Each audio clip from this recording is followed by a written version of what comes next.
Beginilah Islam.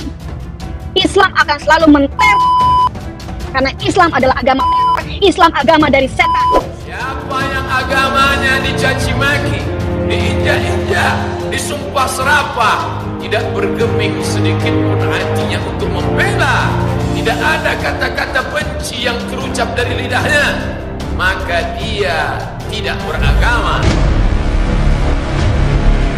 Mulut kotor yang diucapkan ibu ini membuat seluruh umat muslim geram. Benteng-benteng keimanan yang dimilikinya sudah nyata hancur lebur oleh perbuatannya sendiri.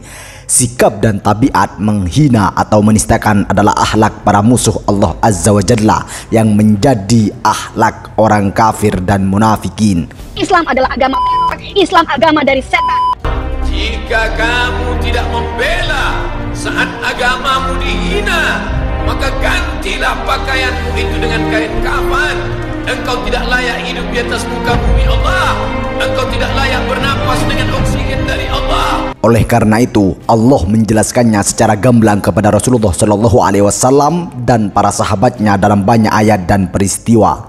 La ta'diru qad kafartum ba'da imanikum in na'fu an ta'ifatin minkum nu'adzib ta'ifatan bi'annahum kanu mujrimin. Oleh karena itu, para ulama memasukkan perbuatan menghina Allah, ayat suci, dan Rasulnya dalam pembatalan keimanan. Beginilah Islam. Islam akan selalu Gue tantang lu ya, Anwar Abbas, lu datang ke rumah gue. Lu udah tahu rumah gue di mana. Lu datang ke rumah gue. Lu tahu nomor telepon gue. Lu telepon gue. Lu suratin gue. Kita bisa ketemu di kantor polisi. Kita bisa ketemu di gereja.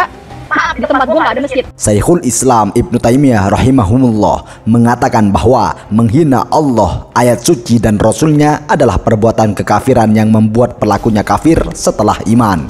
Islam secara umum membagi manusia menjadi 3 kelompok: kafir, munafik, dan muslim.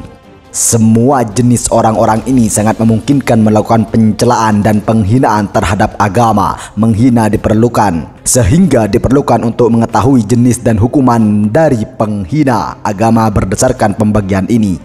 Engkau tidak layak menyebut nama Allah karena kitab suci Allah, agama Allah direndahkan.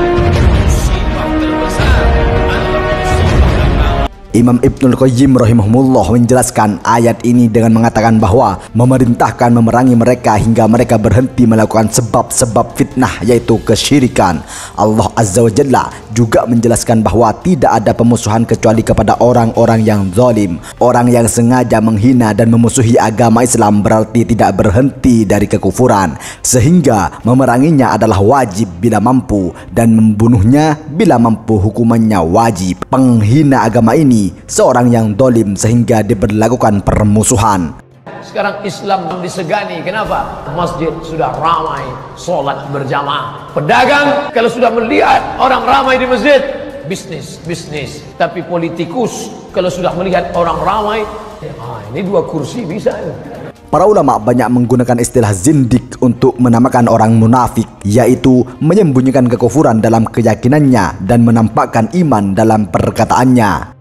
Oleh karena itu, Imam Ibnul Qayyim mendefinisikan zindik dengan kaum yang menampakkan keislaman dan mengikuti para rasul dan menyembunyikan dalam batinnya kekufuran dan permusuhan kepada Allah Azza wa Jalla dan Rasulnya. Merekalah kaum munafik dan mereka ada di neraka paling bawah. Seorang muslim yang sudah mengucapkan 2 kalimat syahadat, menunaikan kewajiban-kewajiban Islam dan meyakininya secara lahir batin, bisa menjadi kafir setelah memeluk Islam dan murtad apabila melanggar pembatal Islam, baik yang berbentuk perkataan maupun perbuatan seperti menistakan agama Islam. Syekhul Islam rahimahumullah berkata, penista agama apabila muslim maka menjadi kafir dan dibunuh tanpa ada perbedaan pendapat padanya. Ini adalah madhab imam yang 4 dan yang lainnya. Di antara ulama yang menukilkan ijma ini adalah Ishaq bin Rahuyah dan selainnya.